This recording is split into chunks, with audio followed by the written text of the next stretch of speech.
дар мавҷ барномаи иттилоотии хабар.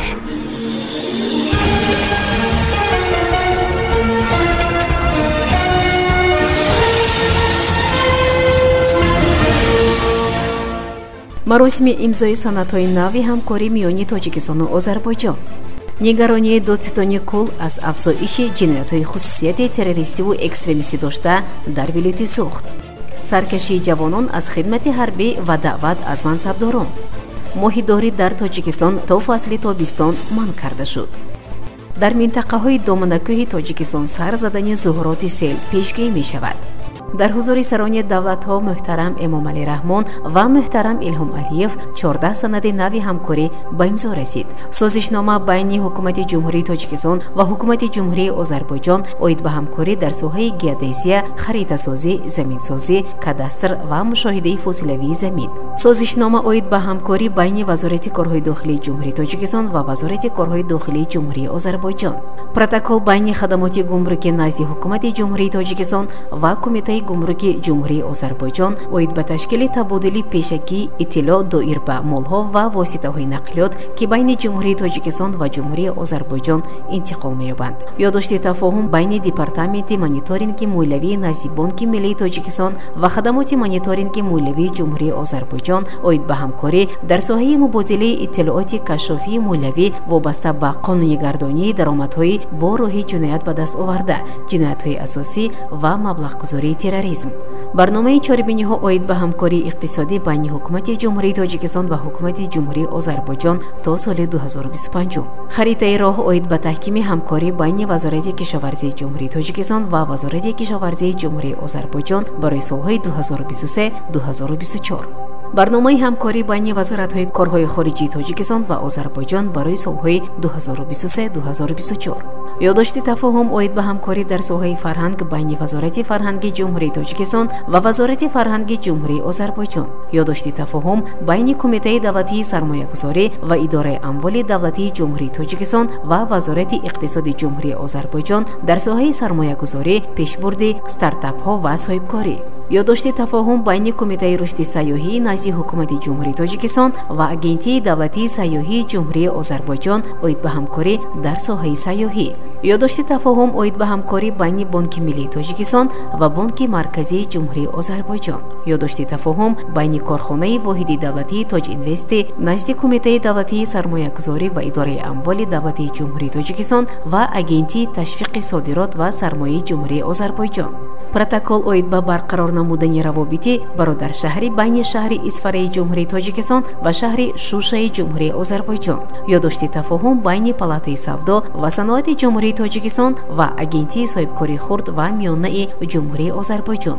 баъди анҷоми маросими имзои санадҳои нави ҳамкорӣ, президенти ҷумҳурии Тоҷикистон муҳтарам Эмомалӣ Раҳмон ва президенти ҷумҳурии Озарбойҷон муҳтарам Илҳом Алиев барои доираи васеи хабарнигорон нишасти матбуотӣ ороста натиҷаҳои мулоқоту музокироти сатҳи олии ду кишварро неку назаррас арзёбӣ намуданд. ёдовар мешавем ки президенти ҷумҳурии Озарбойҷон Илҳом Алиев бо сафари давлатӣ ба ҷумҳурии Тоҷикистон ташриф овард.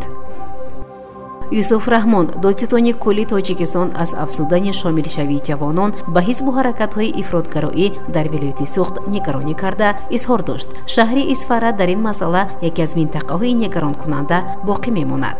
ин нуктаро Юсуф Раҳмон зимни мулоқоти гурӯҳи кории ҳукумати ҷумҳурии Тоҷикистон дар шаҳри Конибодом баён дошт. додситони кулли Тоҷикистон изҳор дошт ки дар миқёси вилояти Суғд ҷиноятҳои хусусияти террористиву экстремӣ дошта беш аз 17% зиёд гардида. бештари чунин ҳодисаҳои номатлуб аз ҷумла шомилшавии ҷавонон ба ҳизбу ҳаракатҳои ифротгароӣ дар шаҳрҳои Конибодому Исфара нисбат ба дигар шаҳру ноҳияҳои мамлакат зиёд ба қайд гирифта шудааст. 6 нафар сокинони шаҳри Исфара ва 2 нафар сокинони шаҳри Конибодом бо тадриси ғайриқонунии динӣ дар хориҷи кишвар ба қайд гирифта шуданд, афзудааст Юсуф Раҳмон. дар ин бора Оҷонсии Азия Плюс иттилоъ медиҳад.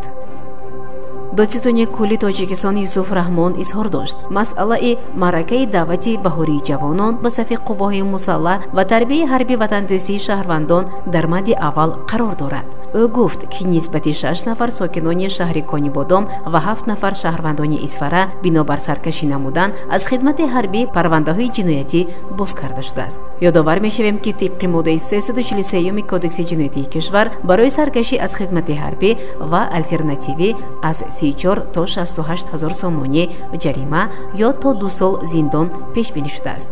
додсизони кулли кишвар Юсуф Раҳмон таъкид намуд ки тибқи дастури ҳукумати кишвар роҳбарону мансабдорон дар масъалаи сафарбаркунии фарзандонашон ба хизмати ҳарбӣ бояд пешсаф ва намунаи ибрат бошанд. ба иттилои додсизони кул то ҳол 17 нафар мансабдор аз Конибодом ва 6 мансабдор аз Исфара фарзандони худро ба хизмати ҳарбӣ фиристодаанд.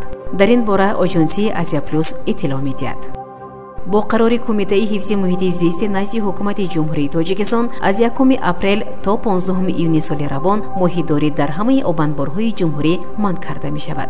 ин як чорабинии ҳамасола ҳангоми тухмгузорӣ барои нигоҳдорӣ ва афзоиши захираҳои моҳӣ мебошад. бояд гуфт ки дар кодекси ҳуқуқ вайронкунии маъмурии ҷумҳурӣ барои риоя накардани қоидаҳои ҳифзи оламии ҳайвонот барои шахсони воқеӣ дар ҳаҷми аз 3 то 5, барои шахсони мансабдор аз 10 то 15 ва шахсони ҳуқуқӣ аз 100 то 200 нишондиҳанда барои ҳисоб ҷарима пешбинӣ шудааст. ёдовар мешавем ки як нишондиҳанда 68 сомонӣ мебошад. дар ин бора Азия Плюс иттилоъ медиҳад.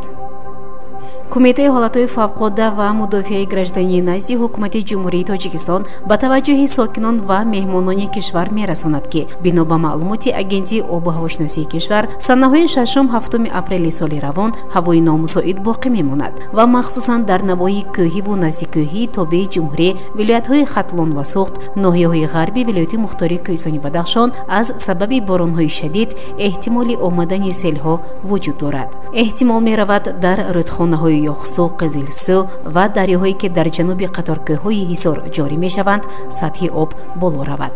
боронҳои шадид метавонанд сабабгори дар ноҳияҳои кӯҳсор ва теппаҳо эрозияи хок ва ҳаракати он шавад. ҳавои номусоид корҳои чорвочаронӣ дар дашту водиҳоро ба мушкилӣ рӯбарӯ месозад. дар ҳамин иртибот кумита бори дигар аз шаҳрвандон хоҳиш мекунад ба хотири таъмини амнияту бехатари худ дар ин рӯзҳо аз рафтан ба кӯҳу доманакӯҳҳо барои ҷамъоварии ҳар гуна гиёҳҳо ва рафтан ба саҳро барои анҷоми корҳои кишоварзӣ худдорӣ намоянд. ҳамчунин кумита аз мақомоти ҳокимияти маҳаллии ноҳияву шаҳрҳо эҳтиромона хоҳиш менамояд барои пешгирӣ аз харобиҳои эҳтимолии селҳо бо ташкилу роҳандозии ҳашарҳо ва ҷалби техника селроҳаҳо, ҷӯву заҳбурҳо ва каналҳоро аз ҳар гуна хасу хушоку сангурек тоза кунанд. бо мақсади таъмини амнияти ронандагон ва мусофирон кумита ба соҳибони мошинҳои сиёҳшиша тавсия медиҳад ки равои худро дар ҳавои торик ва бахусус шабона маҳдуд кунанд. қоидаҳои бехатарӣ, фосилаи байни мошинҳоро ҳангоми ҳаракат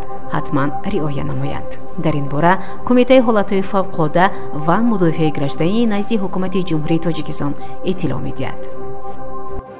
санаҳои 6-7 апрели соли равон бо сабаби ба амал омадани бориш дар минтақаҳои доманакӯҳ ва кӯҳии вилоятҳои Хатлон, Суғд, ноҳияҳои тобеи ҷумҳурӣ ва ғарби вилояти мухтори Кӯҳистони Бадахшон сарзадани зуҳуроти сел пешгӯӣ мешавад. иттилоъ медиҳад Амид Ховар бо истинод ба агентии обу ҳавошиносии кишвар. дар вилояти мухтори Кӯҳистони Бадахшон ҳавои тағйирёбанда пешгӯӣ гардида дар баъзе ноҳияҳои ғарбии вилоят шабона ва саҳаргоҳон бориши борон ва барф ба амал меояд. ҳаво дар ғарби вилоят шабона аз 2 дараҷа хунук то 3 дараҷа гарм мешавад. дар вилояти Хатлон ҳавои тағйирёбанда шуда шабона ва саҳаргоҳон дар баъзе ноҳияҳо борони кӯтоҳмуддат ба амал меояд. дар шаҳру ноҳияҳои тобеи ҷумҳурӣ ҳавои тағйирёбанда дар назар буда шабона ва саҳаргоҳон борони кӯтоҳмуддат ба амал меояд. дар шаҳри Душанбе ҳавои тағйирёбанда пешгӯӣ шуда шабона ва саҳаргоҳон борони кӯтоҳмуддат ба амал меояд. шамол аз самти ғарб бо суръати 3-8 метр дар як сония мевазад. ҳаво шабона 6-8 дараҷа дараҷа ва рӯзона 22-24 дараҷа гарм мешавад. дар вилояти суғд ҳавои тағйирёбанда шуда дар баъзе ноҳияҳо борони кӯтоҳмуддат ба амал меояд. шамол аз самти ғарб бо суръати 5-10 метр дар як сония мевазад. ҳаво дар водиҳо шабона 8-13 дараҷа гарм ва рӯзона 20-25 дараҷа гарм. дар ноҳияҳои кӯҳӣ шабона аз 3 дараҷа хунук то 3 дараҷа гарм ва рӯзона 8-13 дараҷа гарм пешгӯӣ мешавад. мувофиқи иттилои обу ҳавосанҷон имрӯз ҳаво дар шаҳри панҷакент тағйирёбандаи бебориш пешгӯӣ карда мешавад. ҳарорати ҳаво аз 13 то 17 дараҷа гарм мешавад. ин буд барномаи иттилоотии хабар.